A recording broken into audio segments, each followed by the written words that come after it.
What's up, people? I had a few people tell me I should start sharing my stories on the internet. Said they quite entertaining. So I'm gonna do this thing called stories from steaks. Every once and again, I'm gonna jump on here and give y'all a story about something that happened to me in my lifetime. Today, I'm gonna talk about my first time joining the sales crew and how I got to California and almost got fired, but wound up being celebrated the next day. So, when I was a teenager, I wound up on this sales crew. I don't remember the name of the sales crew. I used to always know the name. I can't remember. I know the manager name was Michelle Gray. She drove a motorcycle. But anywho, this sales crew got me all the way out to California, and it was my first time in California. I mean, I was an excited young boy. At this point, I really didn't give a fuck what I did. If they sent me home, I felt like I already got to come see California, so it wouldn't matter. So I was kind of like doing whatever the fuck I wanted to when I was out there. But this one day, they take me to the block where they made Friday at. They didn't tell me this was the block. This was just the block that I was supposed to go knock on doors. And when I'm there, I didn't notice it. I see a bunch of like crip niggas all over the place. So I actually needed some weed. I wanted some weed, so I walk over to one of the crip niggas. Yo, what's up, boy? I'm from Philly. They got me out here some magazines. I need to get some weed though. You know what I mean? Saying that boom, wham, wham. They pick up the accent. Like, oh, damn, you from Philly? We start busting it up. And they start pointing out that I was on the block where they made Friday. Like, yeah, this is a Crip neighborhood, and it's the block they made Friday on, Normandy and Weston.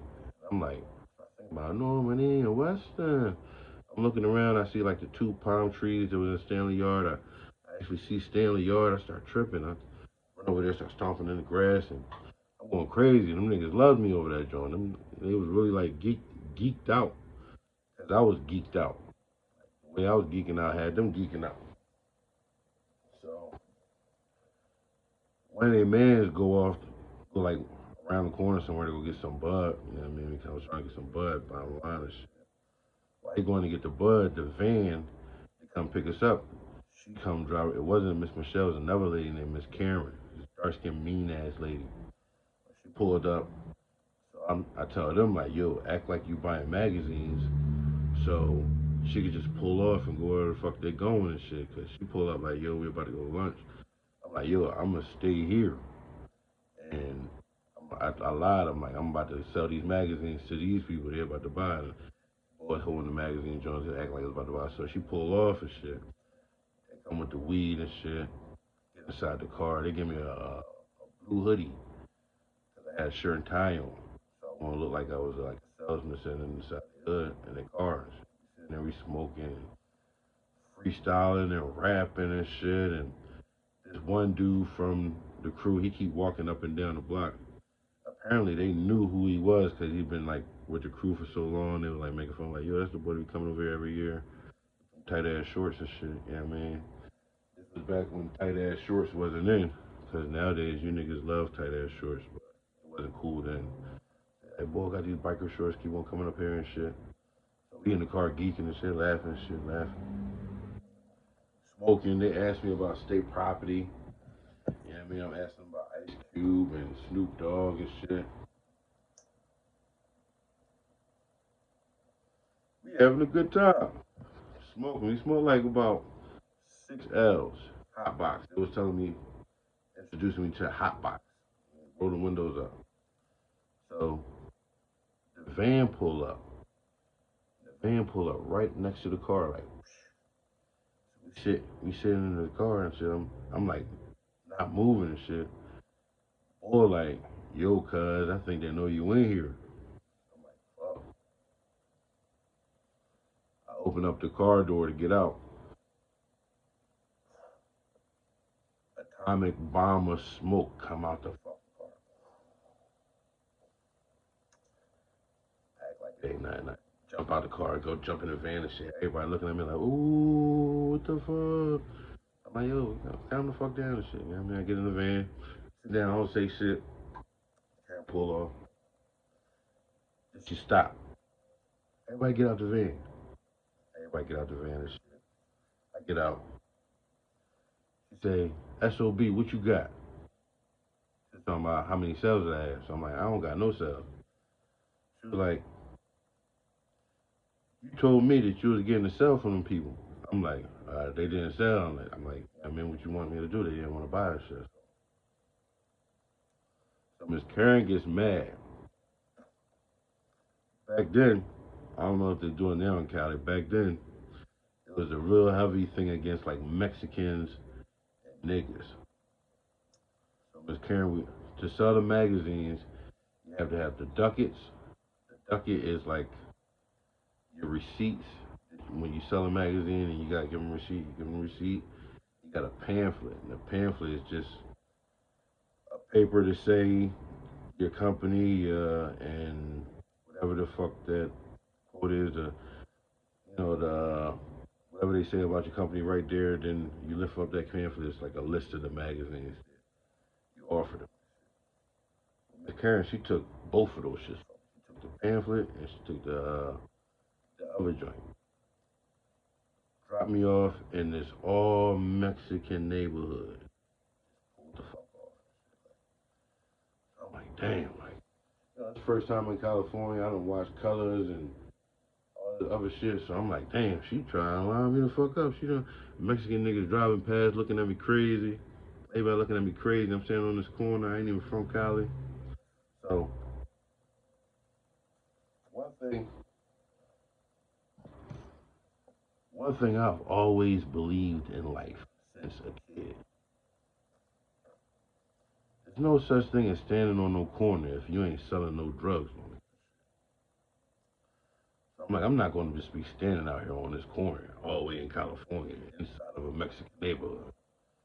So I figure I'm just going to go knock on some fucking doors. I'm here to knock on doors. I'm going to go knock on doors. So I'm knocking on doors. They come to the door. Now I'm explaining to them my day. I usually explain to them why I got to Florida and why I'm selling magazines. Now I'm explaining to them my day. I'm from Philly, my first time ever seeing Normandy and Western. I was excited, and the car handler I had mad, so she dropped me off in a Mexican neighborhood. You know what I mean, so now I'm trying to make some money. I ain't trying to be sitting on the corner. So I explained this to like about 6 people and shit. The seventh person I explained it to was this lady. She had a daughter, but she was kind of up. She was kind of up, and she was thorough. She was like,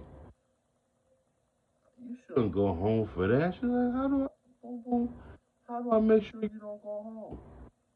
Like, I need you to pick some magazines. You pick some magazines. I mean, you give me a nice enough number. I'm pretty sure they're thinking about sending me home and shit. They're thinking about not sending me home and shit. So, long story short, during this time, I know we had like encyclopedias. I think that was like the most expensive thing to sell on the list was the encyclopedias during this time. So I got her to pick a encyclopedia, and she picked like a couple magazines for herself. Boom, right, just crazy check out for me and shit. That's like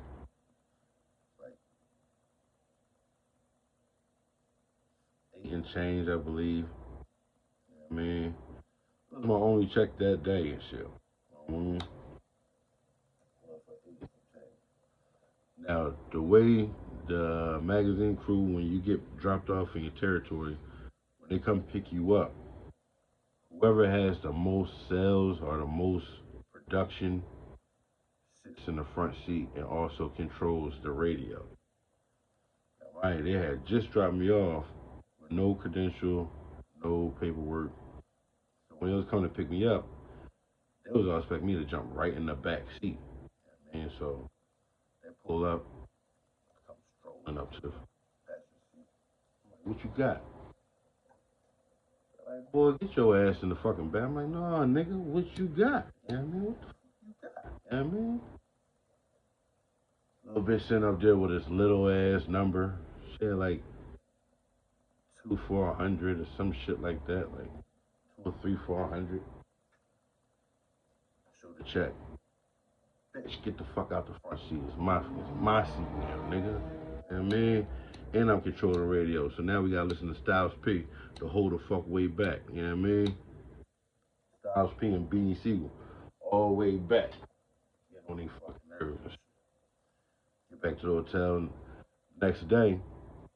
Now, mind you, I was supposed to be getting sent home. That's what Karen had said and shit. Next day, whenever you get like a high day or whatever, they gotta celebrate you in the morning. So instead of her like talk about me going home, she had to celebrate me the next morning. You know what I mean? I think that was cool. That was hot. You know what I mean? That's the reason why I always liked it sales because you are your production. But that's my story, man, and hope y'all enjoyed it. I'll give you a new one later. I got like a billion of them. Next time I tell you about the time I flew the airplane, like the little airplane.